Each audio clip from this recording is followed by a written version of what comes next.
కామారెడ్డి జిల్లా దోమకొండ మండల కేంద్రంలోని పలుగడ్డ కాలనీలో నివాసముంటున్న ప్రభుత్వ వేసి బాలికల హాస్టల్లో వార్డెన్గా పనిచేసి రిటైర్డ్ ఉద్యోగి తుమ్మగల్ల బాలమణి మీడియాతో మాట్లాడారు. 2000 సంవత్సరంలో ఎస్సీ బాలికల హాస్టల్ వార్డెన్గా విధులు నిర్వర్తిస్తున్నప్పుడు వల్లకాటి నర్సయ్య ఇంట్లో అద్దెకు ఉండడం జరిగిందని, అతను బాంబేలో ఉంటాడని, అప్పటి నుండి ఇప్పటి వరకు ప్రతి నెల అద్దె కట్టడం జరిగిందని తెలిపారు. గత 4 సంవత్సరాల క్రితం పోగుల రవి అనే వ్యక్తి ఇల్లు కొన్నానని నా ఇంటి సామగ్రిని ఇంటి బయట వేసి ఇంటికి తాళం ఇచ్చేశారని ఎస్సీ హాస్టల్లో పనిచేసిన ప్రభుత్వం రిటైర్డ్ ఉద్యోగి తుమ్మగల్ల బాలమణి ఆవేదన వ్యక్తం చేశారు. కామారెడ్డి జిల్లా దోమకొండ మండల కేంద్రంలోని పలుగడ్డ కాలనీలో నివాసముంటున్న ప్రభుత్వ ఎస్సీ బాలికల హాస్టల్లో వార్డెన్గా పనిచేసిన రిటైర్డ్ ప్రభుత్వ ఉద్యోగి తుమ్మగల్ల బాలమణి మీడియాతో మాట్లాడారు.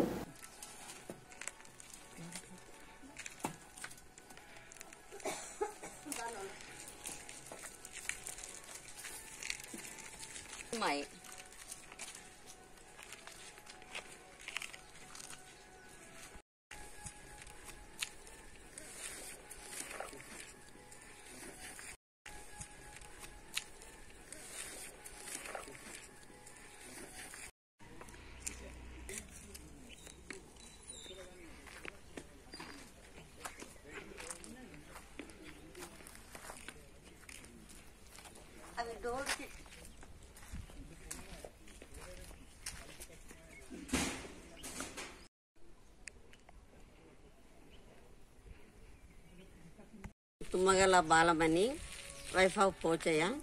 నేను ఇక్కడికి 2020 డిసెంబర్లో ఇన్ఛార్జ్కి వచ్చిన ఎల్లారెడ్డి నుండి. పూర్తిగా నాకు ట్రాన్స్ఫర్ 2022లో ట్రాన్స్ఫర్ అయ్యి వచ్చిన. 2002లో ట్రాన్స్ఫర్ అయ్యి వచ్చిన ఇక్కడికి దోమకొండకు. అప్పటి నుండి ఇక్కడనే దోమకొండ బాలికల సాంఘిక సంక్షేమ బాలికల హాస్టల్లో వార్డెన్గా పనిచేస్తూ 2012 నవంబర్ 30వ తారీఖు నాడు రిటైర్మెంట్ అయినా. ఇక్కడ హాస్టల్కి ఎదురుగున్న ఇల్లు 2 రూములు వల్లకాటి నర్సయ్యది. కిరాయికి తీసుకొని 250 నుండి కిరాయికి తీసుకొని మొన్నటి వరకు జనవరి 27 వరకు ఆ ఇంట్లోనే ఉన్న నేను. నాకు తెలియకుండా నా కొడుకని చెప్పేసి 2020లో పోగుల రవాణి కొన్నాడంట. 2001లో నేను కొన్న ఇల్లు కాల్ చేయమని వస్తే నేను కోర్టులో కేసు వేసిన. అక్టోబర్ 24 నాడు పోలీస్ స్టేషన్లో కేసు పెడితే ఎస్ఐ పిలిపిస్తే మేము ఆదివారం మాట్లాడుకుని వస్తాం సార్ అని చెప్తే అప్పటిదాకా వినకుండా 24 నాడు సామాన్ అంతా బయట పెట్టిండ్రు. ప్రభాకర్ అనే అతడు ఇప్పుడు బయట సామాను పెట్టినాక నేను పోలీస్ స్టేషన్లో అప్లికేషన్ ఇస్తే, కామారెడ్డి పోలీస్ స్టేషన్లో అప్లికేషన్ ఇస్తే బిక్కనూరు సిఐకి ఫోన్ చేస్తే అక్కడ ఒప్పంద పత్రం రాసుకున్నాము. నేను ఇన్ని రోజుల నుండి ఉంటున్నా, నేను మంచి మరమ్మతులు చేయించుకొని నాకే అమ్ముతంటే నేను చేయించుకున్నా. నేను ఖాళీ ఒప్పంద పత్రం నాకు అయిన ఖర్చులు కట్టిస్తే ఖాళీ చేస్తా. ఒకవేళ కిరాయికి ఇచ్చినా నేనే ఉంటా, ఒకవేళ అమ్మినా నేనే కొంటాను. ఒకవేళ నువ్వు ఇంట్లో ఉంటాంటే నువ్వే ఉండాలి, ఇంకా ఎవరిని రానియొద్దని చెప్పేసి ఒప్పంద పత్రం సిఐ దగ్గర రాసుకున్నాము. ఆ ప్రకారంగా 25 అక్టోబరు 25 నాడు సిఐ దగ్గర ఒప్పంద పత్రం రాసుకొని ఇద్దరం సంతకాలు చేసినాము. అప్పటి నుండి జనవరి 1 4-5 తారీఖు వరకు నాకు ఖర్చులు కట్టేయలేదు, మాట్లాడలేదు. అందుకే నేను ఇల్లు ఖాళీ చేయలేదు. తర్వాత అక్టోబరు 24 నాడు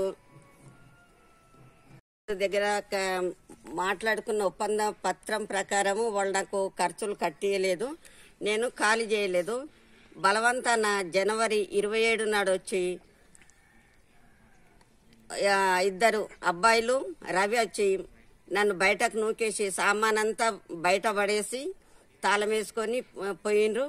ఇంకా నేను వెంటనే పోలీస్ స్టేషన్కు కామారెడ్డికి లాయర్ తోటి నోటీసులు పంపించిన. వాళ్ళు నాపై ఎటువంటి సానుభూతి చూపించలేదు. నేను రిటైర్మెంట్ ఉద్యోగిని, నాకు షుగర్ బీపీ ఉంది. కనీసం నాకు చేతగాని వేళ్లలో సామానంతా బయటపడేసి ఇప్పటికి 18 రోజులు అవుతుంది. దయచేసి మీరు నాకు ఏదన్నా సహాయం చేయాలని ఉన్నతాధికారులకు. 8 రోజుల నుండి బయటనే సామాను ఉన్నది, బీరువా తాళాలు వాళ్ళ దగ్గరనున్నాయి. బీరువాలో 2 ఉంగరాలు, ఒక గొలుసు, వెండి పట్టె గొలుసులు, 50,000 పెన్షన్ ఉండే. ఇక అప్పటి నుండి నా సామాన్ పాడైతుంది. దయచేసి నేను పెట్టిన మరమ్మతులు 2 లక్షల వరకు నాకు ఇప్పించి సహాయం చేయగలరని ఉన్నతాధికారులకు మనవి చేస్తున్నాను. 30 నాడు కూడా కలెక్టర్కు ఒక అప్లికేషన్ కూడా ఇవ్వడం జరిగింది. ఇకైనా నేను అనారోగ్య సమస్యలతో బాధపడుతున్న దయచేసి కలెక్టర్ గారు నా మనవి మన్నించి నాకు ఇప్పుడైనా సహాయం చేస్తారని మీకు కృతజ్ఞతలు తెలియజేస్తున్నాను.